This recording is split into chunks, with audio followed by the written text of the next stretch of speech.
Lord, may we serve you all our days, ever rejoice to sing your praise, as we together your wisdom sing. Charge us with truth whenever we speak. Lord, may we ever know your will. Come to us when our hearts are still, as we your guidance with joy receive. May we as one your bliss achieve. As we your guidance with joy receive, may we as one your bliss achieve. This reading is from Rays of the One Light by Swami Kriyananda, Parallel Commentaries on the Bible and the Bhagavad Gita. Could you turn? Yeah, thank you. I would like to see your smiling faces, or at least your faces, if they're smiling. This is week 52, the Divine Ascension. Truth is one and eternal. Realize oneness with it in your deathless self within. The following commentary is based on the teachings of Paramhansa Yogananda. In the Gospel of St. John, we read, I am the way, the truth, and the life.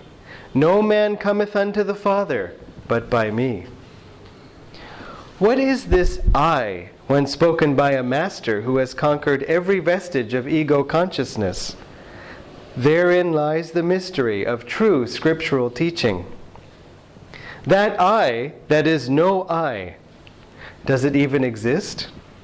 In what way is it different from the consciousness that animates other human beings? Jesus was not saying, look at me, don't look at other masters. He was saying rather, look at the divine self that is the essence of who you are, your very self. You are that I. No man cometh unto the divine consciousness except by first recognizing his own intrinsic divinity hidden behind his delusive ego. The Bhagavad Gita states, O son of Pritha, Arjuna, in whatever way people accept me, in that same way do I appear to them. For all men in some way pursue the path to me. Meditate on the divine incarnations. Their lives and the consciousness animating them will be your stairway to the infinite. Thus, through Holy Scripture, God has spoken to mankind. Om, Om, Om, Om.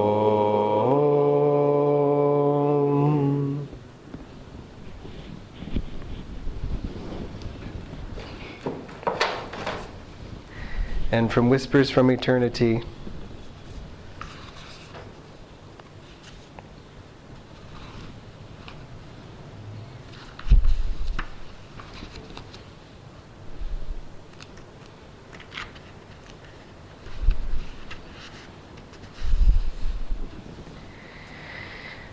These are prayer poems by Paramhansa Yogananda, and he wrote a number of them for children also, and this is one of the ones for children.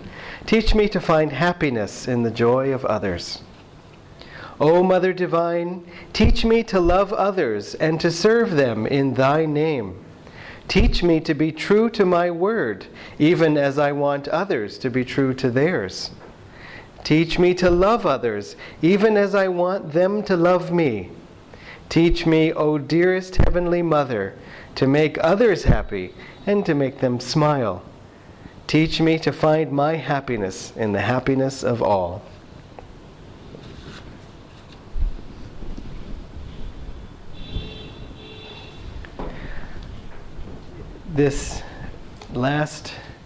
One of the last statements in the reading today was, meditate on the divine incarnations and meditate on their lives, and they will be a doorway for you to that infinite consciousness.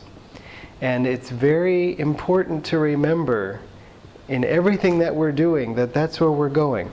We are going to God. We are going to become infinite. And what does that look like? What is the experience of that? Because it helps to know where it is we're going. It helps to know what the destination is. And on the one hand, when I say destination, I hesitate because it isn't a destination meaning a stopping point, any more than really any destination you've ever reached was a stopping point. I mean, if you had a destination and you flew to Coimbatore, eventually you flew back or came back, or anytime we have the destination then becomes our next point of origin. And we have another destination, and so on. So we don't want to think in terms of segments beginning here and ending here, and that's it. On the other hand, and similarly, Master said when someone asked him, is there any end to evolution? He said, no end. You go on until you achieve endlessness. And so it's such a beautiful thought, and yet it's more than poetry. And in fact, Master describes in Autobiography of a Yogi, in the chapter, An Experience in Cosmic Consciousness, what that experience of cosmic consciousness was like for him. And Swamiji said in all the mystical literature he had ever read, he had never found a description so clear and so thorough of what that experience is like. Some masters, when they were asked, what this experience was for them, couldn't speak or wouldn't speak in answer. Their silence, of course, was an answer in itself. But still, especially when we're starting out, which again is until we've achieved Nirvikalpa Samadhi, then we need as much help as we can get. And it's one thing to say, I am that I am that I am, and all those things, and it's nice. But still, especially if you have a questioning mind or an intellectual mind or a thirsty curiosity, we just want more to hang on to. And so, this is what Master said, that a few mornings later, I made my way to Master's, meaning Sri Yukteswarji's, empty sitting room. I planned to meditate, but my laudable purpose was unshared by disobedient thoughts. They scattered like birds before the hunter. Mukunda, Sri Yukteswar's voice sounded from a distant inner balcony. I felt as rebellious as my thoughts. Master always urges me to meditate, I muttered to myself. He should not disturb me when he knows why I came to his room. He summoned me again. I remained obstinately silent. The third time, his tone held rebuke. Sir, I am meditating, I shouted protestingly. I know how you are meditating, my guru called out, with your mind distributed like leaves in a storm. Come here to me. Snubbed and exposed, I made my way sadly to his side. Poor boy, the mountains couldn't give you what you wanted. Master spoke caressively, comfortingly. His calm gaze was unfathomable. Your heart's desire shall be fulfilled. Sri Yukteswar seldom indulged in riddles. I was bewildered. He struck me gently on my chest above the heart. My body became immovably rooted. The breath was drawn out of my lungs as if by some huge magnet. Soul and mind instantly lost their physical bondage and streamed out like a fluid, piercing light from my every pore. The flesh was as though dead, yet in my intense awareness I knew that never before had I been fully alive. My sense of identity was no longer narrowly confined to a body, but embraced the circumambient atoms. People on distant streets seemed to be moving gently over my own remote periphery. The roots of the plants and trees appeared through a dim transparency of the soil. I discerned the inward flow of their sap. The whole vicinity lay bare before me. My ordinary frontal vision was now changed to a vast spherical sight, simultaneously all perceptive. Through the back of my head I saw men strolling far down Raigat Lane, and noticed also a white cow who was leisurely approaching. Through the back of my head I saw men... When she reached the space in front of the open ashram gate, I observed her with my two physical eyes. As she passed by, behind the brick wall, I saw her clearly still. All objects within my panoramic gaze trembled and vibrated like quick motion pictures. My body, masters, the pillared courtyard, the furniture and the floor, the trees and sunshine occasionally became violently agitated until all melted into a luminescent sea, even as sugar crystals thrown into a glass of water dissolve after being shaken. The unifying light alternated with materializations of form, and metamorphoses revealed the law of cause and effect in creation. An oceanic joy broke upon calm, endless shores of my soul. The Spirit of God, I realized, is exhaustless bliss. His body is countless tissues of light. A swelling glory within me began to envelop towns, continents, the earth, solar and stellar systems, tenuous nebulae, and floating universes. The entire cosmos, gently luminous, like a city seen afar at night, glimmered within the infinitude of my being.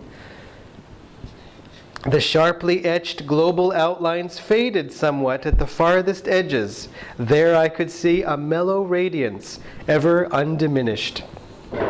It was indescribably subtle. The planetary pictures were formed of a grosser light. The divine dispersion of rays poured from an eternal source, blazing into galaxies, transfigured with ineffable auras. Again and again I saw the creative beams condense into constellations, then resolve into sheets of transparent flame. By rhythmic reversion, sextillion worlds passed into diaphanous luster. Fire became firmament. I cognized the center of the Empyrean as a point of intuitive perception in my heart. Irradiating splendor issued from my nucleus to every part of the universal structure. Blissful Amrita, the nectar of immortality, pulsed through me with a quicksilver-like fluidity. The creative voice of God I heard resounding as Om, the vibration of the cosmic motor. Suddenly the breath returned to my lungs. With a disappointment almost unbearable, I realized that my infinite immensity was lost. Once more, I was limited to the humiliating cage of a body, not easily accommodative to the spirit.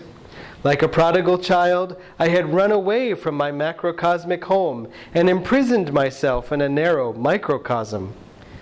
My guru was standing motionless before me. I started to drop to his holy feet in gratitude for the experience in cosmic consciousness which I had long passionately sought. He held me upright and spoke calmly, unpretentiously. You must not get overdrunk with ecstasy. Much work yet remains for you in the world. Come, let us sweep the balcony floor. Then we shall walk by the Ganges. I fetched a broom. Master, I knew, was teaching me the secret of balanced living. The soul must stretch over the cosmogonic. The soul must stretch over the cosmogonic abysses while the body performs its daily duties. When we set out later for a stroll, I was still entranced in unspeakable rapture. I saw our bodies as two astral pictures moving over a road by the river whose essence was sheer light.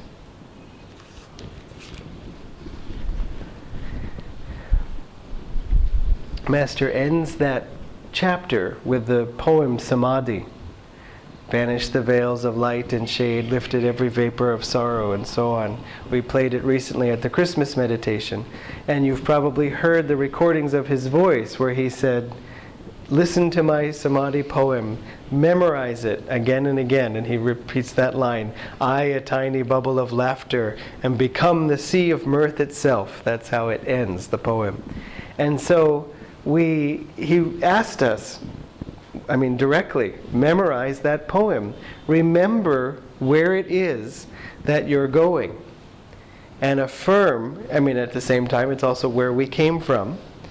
But just to say that this is who we are.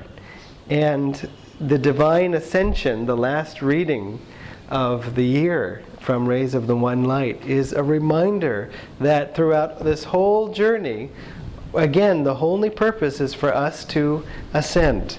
The Divine Ascension speaks, yes, of that the Masters themselves have ascended, but those that come back here are only coming back to tell us, you too shall ascend. And why not now? The song that we sang, Lord, may we serve you, the last line says, as we your guidance with joy receive, may we as one your bliss achieve. And it's so important for us to remember that this is our reality. This is our, I don't even want to say goal, because somehow the word goal automatically puts it at a distance. But this is where we're headed.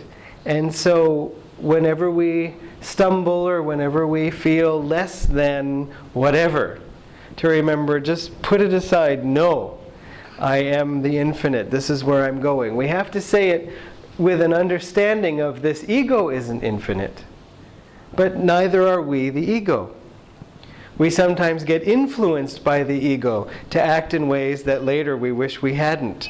Or we get, the ego whispers little things that make us afraid and so on. And we respond to that. But we aren't the ego in reality.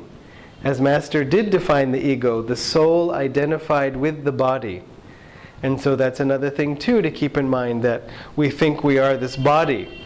And even if you meditate a little bit, Master said, you will have much less fear at the time of death, and be aware of much more in the astral world.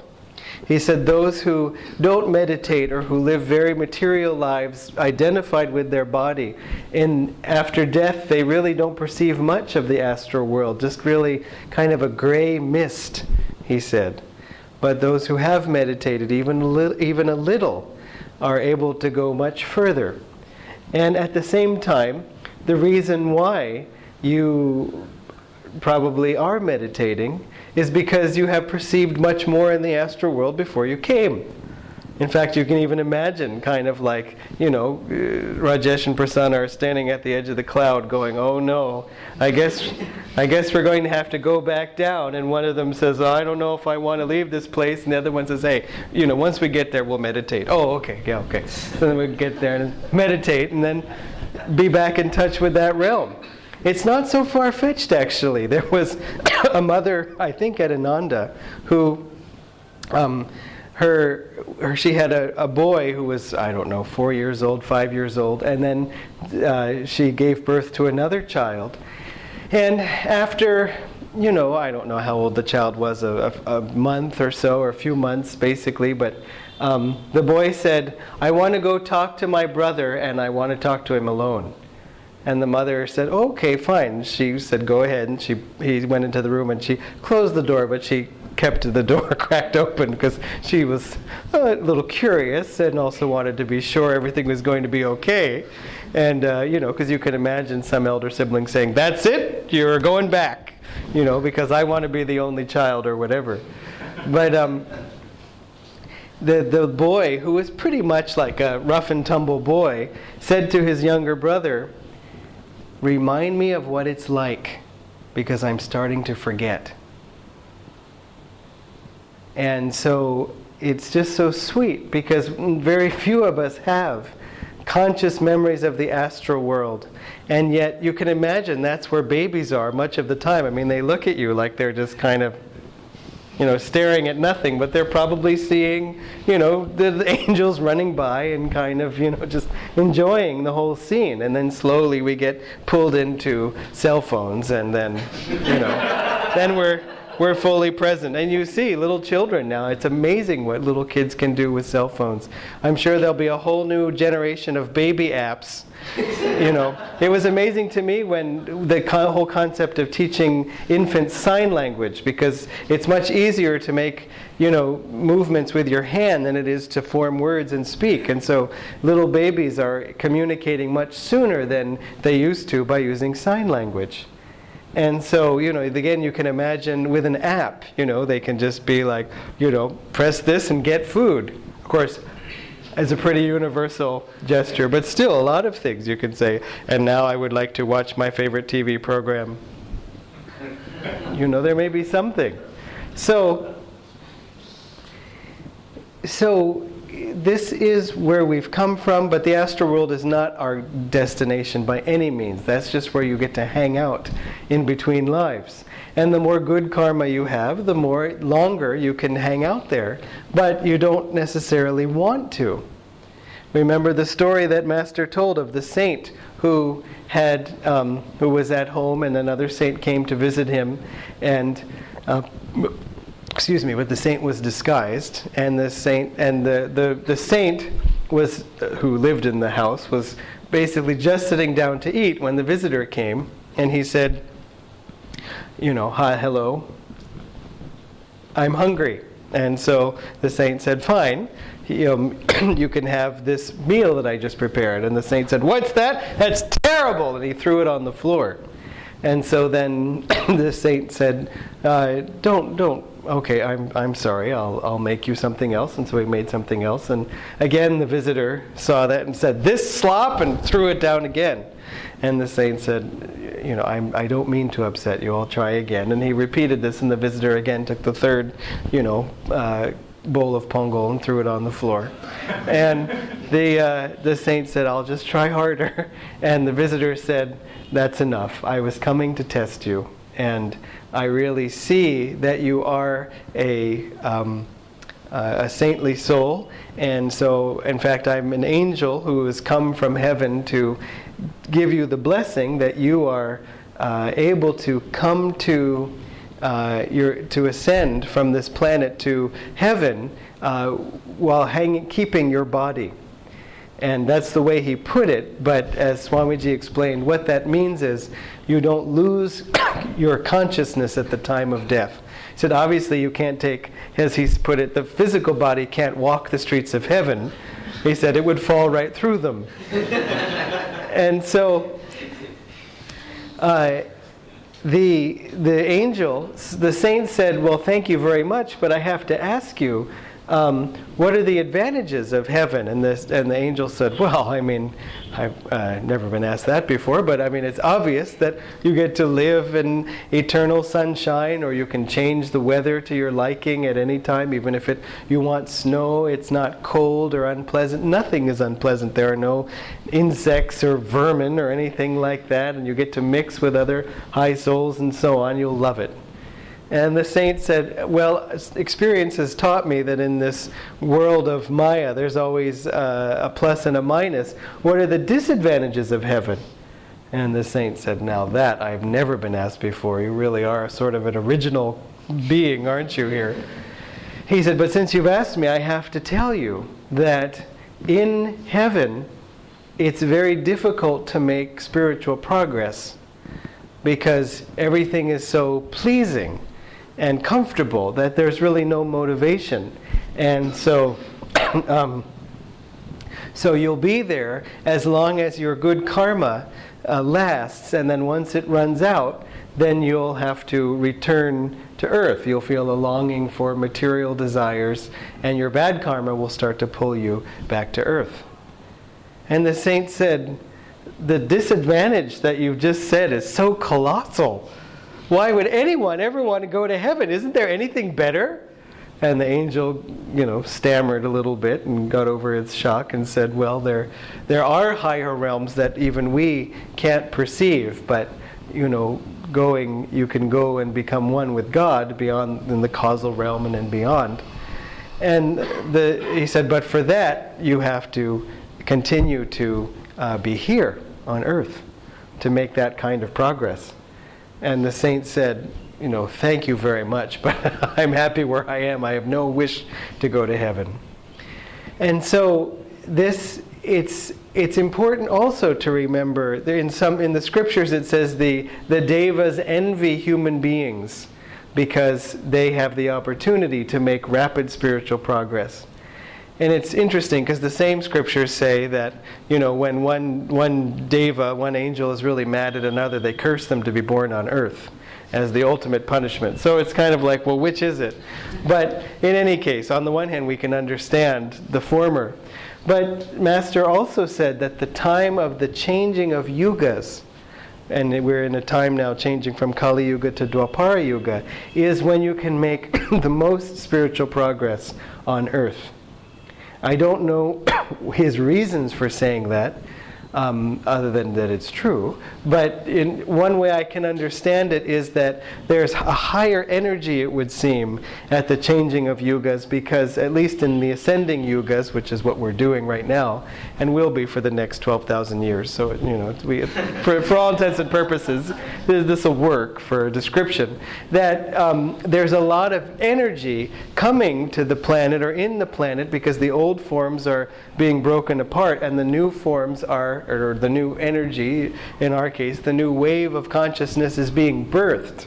And you can imagine in the middle of the yuga that things have basically been established and they've been the way they were for 200 years, and now they're going to just kind of carry on for another 200 or 400, 500 years. So that same sort of intensity of energy may not be there in the same way. Of course, there'll be high energy, but the other thing about a transition is that it keeps you awake because you're seeing change all around you. Whereas if you're into something for a while, then it kind of becomes familiar. I mean, think of your first day at the job when you were trying to find the new building and find the parking space and find where is the mess hall or where's the fastest exit, or should I park my vehicle here, and all those things. And even for the first week or two, you're getting to know the security and showing your temporary badge until you get, and then you get the real badge, and then it's just sleepwalking into work, sleepwalking during work. No. But and then it's just standard. It's just there's nothing to it. We're just again we can become on automatic pilot. So the same kind of thing. This is this beginning time when we're not even sure what we're getting used to because the new energy is just coming. But remember also, Master saying, because we could be tempted by this line of logic, well then why not come actually? I mean, Master said the transition time is the best time, so why not? That's good. But you can say, well, why don't I come from the transition to Treta into Satya Yuga? Why don't I come at the highest yuga? Why don't I just hang around? Swamiji asked Master that basically I don't remember if he said, can a soul basically hang out until Satya Yuga, into a higher age? Or I think he said, are the souls who are coming to earth now, will they also come during Satya Yuga? And Master said, oh no. There are many planets to go to. And you can't get there just sort of by proxy, as he put it in one of his talk tapes. You can't just sort of grab on to the roller coaster as it's going up and then sleep on the way up. You can't. And also, what is Satya Yuga? Remember, it's still Earth. It's still, this physical universe we're talking about. Although in Satya Yuga, Master said you can pass easily into the astral world and back again. And he said that of himself. He said, I spend much of my time in the astral world, even when he was here on earth. But what does it feel like? Swamiji said in Satya Yuga, basically, people like us are running the place, running the show. Meaning everybody is more or less harmonious and looking towards spiritual development and trying to help each other and so on. And that's fine, but we have that already in our community. And so it's good, but it's not samadhi. Now, another thing to keep in mind is your journey to samadhi is your own. It's a path you have to walk alone. You certainly can have the benefit of friends, and we certainly can walk it together to a great extent. Master urged satsang, spiritual company with truth, good company, and so on. And he emphasized community, because especially at this time when we're trying to get this thing going, there is strength in numbers. And I don't imagine that there would ever not be a reason to have communities. In fact, he said communities would be the model for civilization for the future. So it makes you think a bit. He said this community idea would spread like wildfire. So there may be more going on. In fact, there is more going on. But that was in his capacity as avatar for this Dwapara Yuga. On the other hand, he's also the guru to each one of us. And is saying, this will help you, but remember, you must individually make love to God, was the phrase he used. We can't just sort of be strung along. Oh, everybody else is praying. I think I'll, just along with whatever they said, We have to pray from our own hearts. We have to want God individually. Now, to some of us that comes very easily. To some of us it doesn't. And don't worry too much about it. That's one of the first things, is don't worry. God is joy. And so Master Swamiji said we should seek Him with joy, not just with sorrow. Please, God, give me some joy. Be joyful in seeking Him. And God is love, and seek Him with love. That's why Master emphasized Divine Mother to bring to bring God closer to us. Because Heavenly Father, like I've said before, and like Master said, can judge the children and say, you didn't achieve full marks, and so here is the punishment. And Divine Mother will easily forgive. And she says, that's fine. But still, she allows us all kinds of misbehavior. In fact, it's sometimes said the mother loves her naughty children more than the good ones, because they need her love more. I hope it's not true, but you can imagine why it would be true.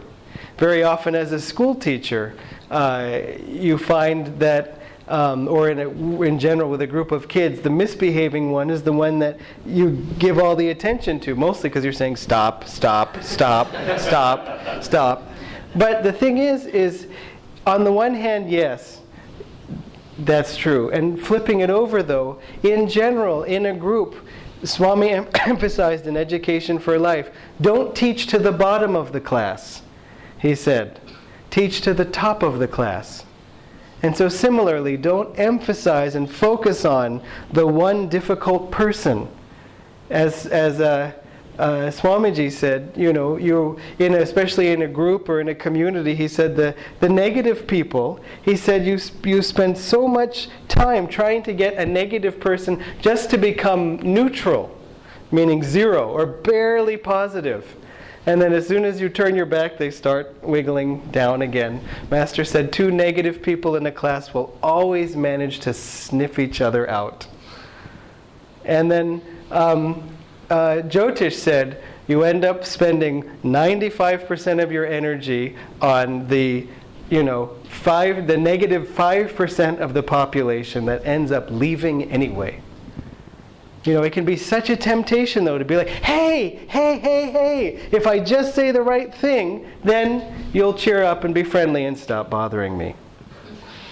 But you see, it doesn't work that way. Give people energy, sure, but according to their own capacity, according to their own interest, and respect their freedom. As it says in the Rays of the One Light, everyone in some way follows the winding path that leads to me.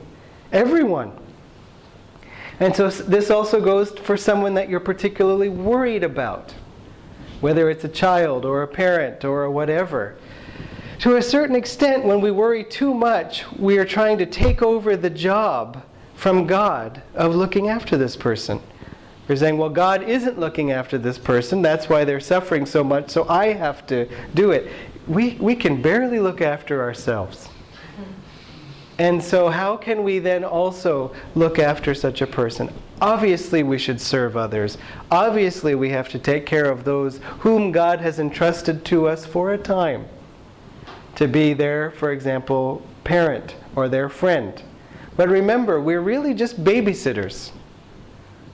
You know, we have a precious duty entrusted to us by the mother. Look after this child of mine for a time, but it's not your child. And it's not your responsibility in a universal sense, especially because last time probably the child was your parent. And so, you know, or something. And we switch children and parents. Well, we switch parents. We don't always have children, but we switch parents all the time.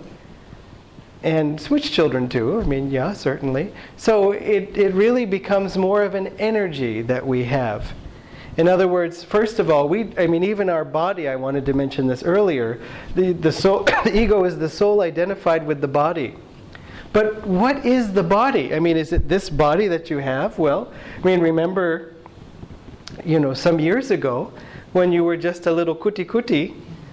Well, that's not the body that you have, everyone except Prem. Prem isn't laughing. I was never kuti.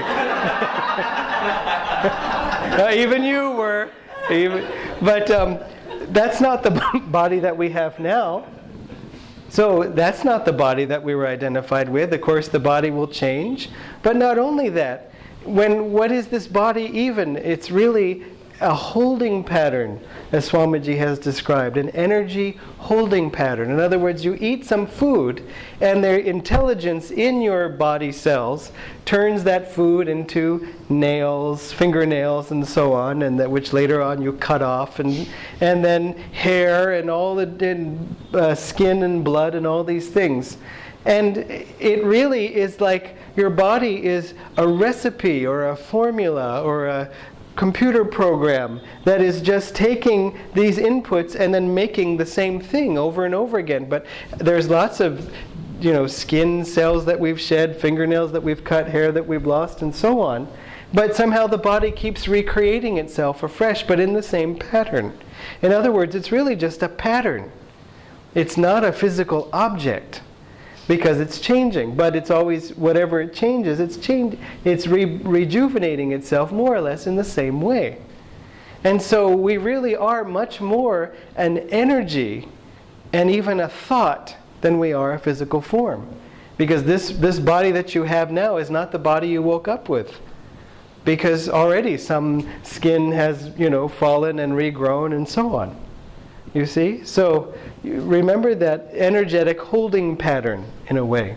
Similarly, as I was saying, parents change, children change, lifetime to lifetime, and so on. It is true that many times we incarnate with at least, well, I don't know I don't know the statistics, but it seems more often true than not that when we are reborn into a family, that we have some relationship with at least some of the people in the family from before. Sometimes not. One devotee said to Swamiji, I don't understand anything about my family. Why should I have had to have been born into that family? I don't have a connection with any of them, and I left home at 18. I've never seen them again, never cared to. I don't even identify with the culture that I was born into or anything. So what is the karma there? And Swamiji said, sometimes a yogi just needs a body. You know, it's kind of like, there's Swamiji and everybody, I got to get down there. Okay, and just, you know, grab it, 18, and get out. But Swamiji himself said that he felt that he came for his mother. Or I don't know if that's exactly the way he put it, because of course he came for self-realization, he came for master. But basically he felt a connection with his mother. He said, and the rest came with her. That's all it was. Master said, my so-called relatives, is the way he put it. And he said to some devotees, you all are much more my family than those relatives of mine. And so so keep that in mind too, regarding your own family, that yes, especially it becomes true for devotees, often because the family becomes a source of challenge to the spiritual path. And look, we're going to get the challenge one way or another. We see sometimes families where they're all Kriya bonds and it's just thrilling and wow, and we're jealous. But you know, God bless them, the tests will come in other ways. And I don't mean, okay, yeah, Yeah, you got all Korea months, huh? Yeah, good for you. Your tests will come in other ways. I don't mean it like that, like out of jealousy, then we then just get back. But it's true, they will. And this concept of changing parents and changing children it also means there's a holding pattern of us in human relationships. I have a tendency, perhaps, to be attached to a child, or to attach to someone who I'm caring for, I'm taking care of. It's my responsibility. And so I may end up getting a child and then play out that same drama. And it really isn't that soul at all. But it's that soul in the role of child, because that's, again, what I'm attached to. So I'm going to play that out. Or I may have a tendency to be hard on myself or to be critical and to not think much of myself. So I may attract, for example, a parent that fulfills that role splendidly for me by just constantly criticizing, constantly putting me down, and so on. There was a devotee who had a very harsh parent, and there was basically a psychic healer who said to him, you had a harsh parent, and that parent was there for a reason.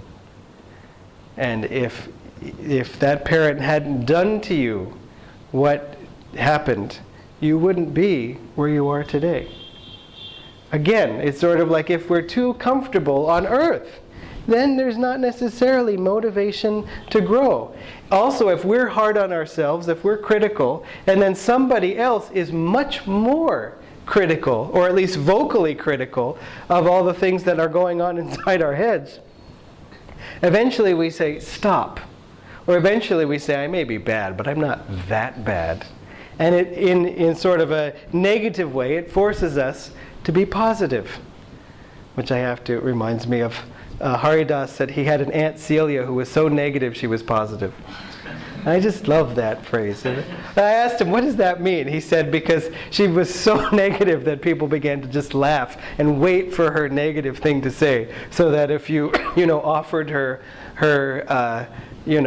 do you want chocolate or vanilla? She would say strawberry, and everyone would laugh because they were waiting to see how she could, make a nasty comment. So anyway, think of that the next time you meet a person who's just negative. Make a game out of it. Just like, whether you get to positive infinity or negative infinity, it's still infinity. So see how far they can go, and so on. So remember, it's all God, though, playing a game with us, and it's each of that soul also finding its way to the light. But remember also that we're not here to be comfortable on earth. I don't mean we're here to be uncomfortable. You have to look at this in your own nature, because some of us are like, yeah, I'll never be comfortable. It's like, relax. Be comfortable. But then on the other hand, some of us can be like, yeah, I'm pretty comfortable. It's like, stay awake, come on now, come on, wake up. And it's not only just that some people are one way or some people are the other. We go through periods of our lives where we're one way and then we're the other, and so on. And on one level, we can't ever be satisfied until we're one with God, and we should keep that in mind. And on the other hand, we should be ever satisfied, because look, we're on the spiritual path. We know which way is up now. We know that there even is a goal, there is a direction, and we're doing our best to follow it. And we have help. We have all the gurus. We have Swamiji. We have each other. We have friends even beyond here that we can stay in touch with, Facebook and other, Ananda communities and so on. We have YouTube videos of, people in America and so on. I was watching some of the Sunday services happening at Ananda Village and just seeing the joy there and feeling that as here. We send a Christmas greeting to somebody who tunes in through the webinars that we do, the online webinars, the classes. And the person wrote back very sweetly. She said, tears come into my eyes as I type this to think that I have spiritual friends and can receive Christmas greetings from all over the world thanks to this beautiful community. And remember, she lives apart from any community. So it's wonderful that we can be connected in that way, and that she can be connected, and also remember and never forget what a gift it is that you are connected, and you even can physically be with each other. And I do see you appreciating that gift, so it's not that I think anything else, but never fail to appreciate it, because it's a very precious gift. It's very good karma. It's yours. You earned it. And you're worthy of it, but you want to stay worthy of it. And I don't mean that you're slipping out of worthiness or anything, but I mean anything that we love, we want to also give energy to, take care of, invest with more love, with more joy, with more energy. It's fun because we had our third Christmas here, and we were sort of thinking of all the Christmases before, the 2 other Christmases before, and we had our third Christmas meditation, and now we're going to have our third New Year's celebration. And it struck me during the Christmas celebration 2 days ago, that at a certain point, we're not going to be counting anymore. You know, this is our 14th Christmas celebration. It's just kind of like, it's Christmas. You know, and it'll just be sweet to have that sense of it's no longer the beginning anymore. And we're just into it. And this is just the way life is for us now. And I think it feels that way already, but still, when you have some years under your belt, it adds strength to that conviction. So I just wanted to close by the other side of remembering the infinite and the divine is also leaving aside those things on earth that disappoint us. Whether it's material things we didn't get what we wanted, or whether it's material things we're seeking. That's the stage before disappointment. It's okay to have material things, but when we have attachment to them, that's when the pain comes. Because then we're sad if we lose them, or we're sad if we don't get them. And so, remember too, any of your physical possessions, God lent you one of His phones. So you're using the phone. He says, you can use it, but, change the number maybe. But then, because then everyone's going to call you for prayers. You see, if you don't change the number from God's number, and never mind. Okay, too far out on a limb. Rajesh at least gave me a laugh there.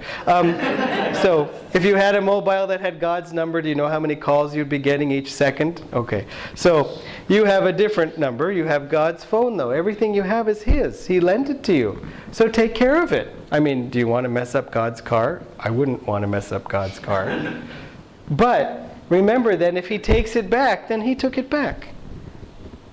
And so again, it's not that we don't enjoy things, but that we also release them when they've taken away. And so there's this, one of the songs in the oratorio that we went over in the class this week. Gosh, was it this week? Wow, it's been such a full week. And having the gathering on Friday made us feel like it was Sunday or something. And now it's like, what's this, an extra Sunday? And so there's the song is so beautiful. It's the words of Jesus. It's describing Him. To souls that were fallen, He spoke of God's love and coaxed them with kindness to turn back again, meaning turn back to the light. Forsake, He said, the fulfillments of earth, for the comfort they bring you lasts hardly an hour. I'll sing it for you. To souls that were fallen, He spoke of God's love and coaxed them with kindness to turn back again. Forsake, He said, the fulfillments of earth, for the comfort they bring you lasts hardly an hour. And so any time you find a disappointment, just say, the hour is up. I had a good thing going, but it wasn't ever going to last 61 minutes. It's always going to be less than an hour. So this fulfillment of earth has expired. Where's the next one? No, that's not the teaching. Forsake it. Just forsake it. enjoy whatever you get. Nayaswami did say once, when God gives more, take more. I mean, if He gives you more, don't say, oh no, I don't want the fulfillments of earth. It's forsake them, meaning let them go, don't seek them. If God gives you, for example, wealth, then use it to help others. Use it to create beautiful things. Use it to uplift the world. Certainly. And if God gives you, wonderful possessions and so on, enjoy them. Share them. Give someone a ride. I noticed once when we had a rental car that turned out to be a Mercedes through a various strange series of events. Suddenly everybody wanted a ride. Could I have a ride? Just like, we're going 100 feet. Yes, I know. Nice car. It's like, okay, fine. I didn't have the same, attachment or enthusiasm to it. It was a comfortable car. It was fine. But anyways, how can I have a ride? No, I'm getting a ride, and so on. So it was sweet, though. But just to say that, these are, share them. Why not have people enjoy things with you and your things too? But remember, most of all, because this doesn't apply just to objects, but friendships that have a bump in the road or even struggle or even go sour, or any kind of emotional hurt. And it's one of the things of this earth. And the comfort it brings lasts hardly an hour, but the comfort God brings to us, which we experience also through the spiritual path, which we experience also through meditation, and we experience also in spiritual community, the comfort that brings lasts forever. God bless you.